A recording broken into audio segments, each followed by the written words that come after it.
Now surrounding our emergency departments isn't going away. Patients don't know whether to expect crisis conditions or a service that's largely coping, in most hospitals at least. But on the front line, the pressure's so relentless, one senior consultant has chosen to speak out.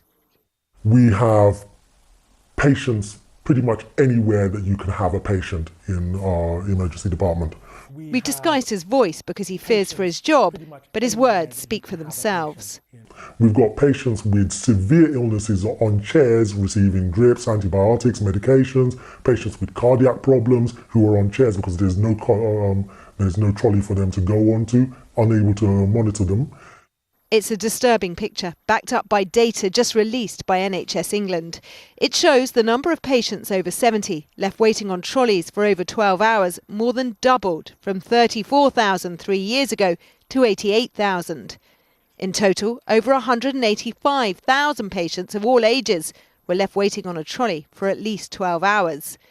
Nearly 1 in 3 of them were over 80, and the experience can be desperate. Because we're overwhelmed in terms of our staffing numbers, some of them have been incontinent on trolleys because there just wasn't the nursing staff or the medical staff to get to them in time.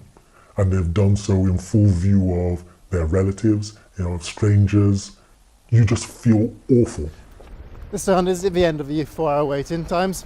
Today, the Health Secretary avoided questions about whether the 4-hour waiting time should only apply to urgent cases, after suggesting yesterday that a third of A&E patients didn't need to be there. I think it's actually farcical coming out with that. Our problem is not the patients who are coming in through to the urgent care centre or with the less urgent conditions. It's completely to do with the lack of capacity for patients that we currently have. For those stuck, it's degrading at best. In the worst instances, it's downright dangerous. Rachel Younger, ITV.